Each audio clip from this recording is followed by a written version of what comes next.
তবে অবশ্যই দর্শকের সামনে রোকেয়াকে আনবো আমি।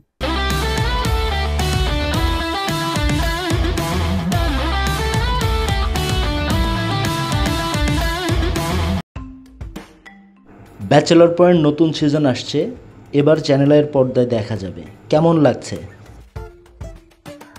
প্রথম কথা হচ্ছে যে চ্যানেলের সাথে তো এটা আসলে প্রথম না।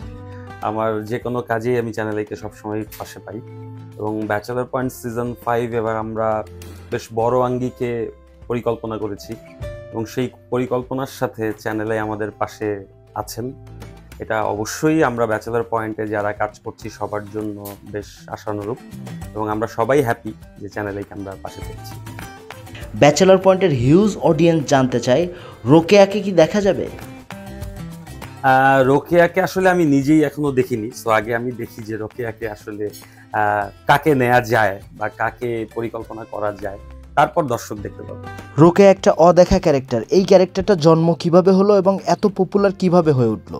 এইটা আসলে মানুষ থেকে শেখে, সো আমিও থেকে শিখেছি। আসলে রোকেয়া ক্যারেক্টারের জন্ম হয়েছিল যখন আমার সেটে আর্টিস্টরা দেরি করে আসতো, তো তখন কাবিলাকে দিয়ে, মানে পলাশ যেহেতু আমার অ্যাসিস্ট্যান্ট ডিরেক্টর, সো ও একাই সবার আগে আসতো। তো তখন ভাবলাম যে আচ্ছা, ও একা আগে আসে, ওকে দিয়ে একটা সিন কিভাবে করা যায়। তো তখন আমরা চিন্তা করলাম যে আচ্ছা, ওর একটা গার্লফ্রেন্ডকে যদি আমরা আনি, যে মেয়েটার মানে নোয়াখালীতে থাকে, যে ঢাকায় আসবে না, শুধু ফোনে কথা বলবে, এরকম একটা ক্যারেক্টার যদি ডেভেলপ করি, তাহলে দেখা গেছে প্রতিদিন সকালবেলা আমরা একটা ফোন পার্ট শুট করতে পারি, যেটাতে আমার 2 মিনিট বেশি শুট হয়। তো তখন আমরা এই ফোন পার্টে রোকেয়াকে রেখে একটা করে ফোন পার্ট শুট করতাম। তখন আমরা আসলে কেউই বুঝিনি যে এই রোকেয়া ক্যারেক্টার সিজন 5 পর্যন্ত আসবে, বা ব্যাচেলর পয়েন্ট আজকে এই জায়গায় আসবে, বা রোকেয়া ক্যারেক্টারটা এত পছন্দ করবে মানুষ। সো এভাবে করে রোকেয়ার ক্যারেক্টারের জন্ম হয়েছে। আমরা এখনো জানি না যে রোকেয়া ক্যারেক্টারকে আসলে আমরা কিভাবে দেখাবো, তবে অবশ্যই দর্শকের সামনে রোকেয়াকে আনবো আমি।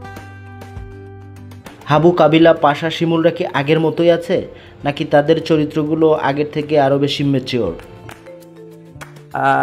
সবাই কিছুটা ম্যাচিউর হয়েছে, বাট যার যার চরিত্রের যে বৈশিষ্ট্য, সেটা তো আসলে মানুষ মুছে ফেলতে পারে না। হয়তো বা তার পারিপার্শ্বিক সবকিছুর পরিবর্তন ঘটে, কিন্তু মানুষের ভেতরের যেই ইনার যে ব্যাপারটা, সেটা আসলে রয়েই যায়। বিগত 4টি সিজন দর্শকরা অনেক পছন্দ করেছে, নতুন সিজনে যে দর্শক পছন্দ করবে সেই ভাবনা নিয়ে কাজ করাটা কি আপনার কাছে চাপ অনুভব হয়? সেটা একদমই যায় না, এটা আসলে অনেক চাপ।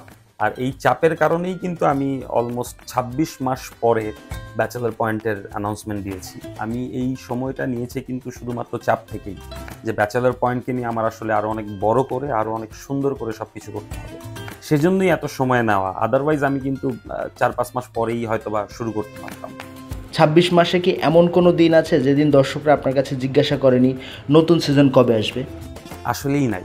কারণ আমি বাসা থেকে বের হওয়ার পর রাস্তাঘাটে বা সোশ্যাল মিডিয়াতে যে কোনো জায়গায় প্রচুর মানুষ জিজ্ঞেস করেছে যে সিজন 5 কবে আসবে। এখনো উত্তর দিতে পারছি না।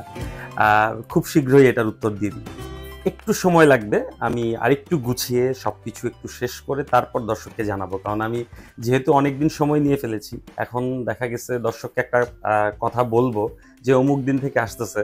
অথচ ওই দিন যদি আবার প্রচার করতে না পারি, তাহলে আবার ঝামেলা। সেজন্য আসলে একদম নিশ্চিত হয়ে তারপর দর্শককে জানাবো যে কবে থেকে ব্যাচেলর পয়েন্ট সিজন 5 স্টার্ট হবে।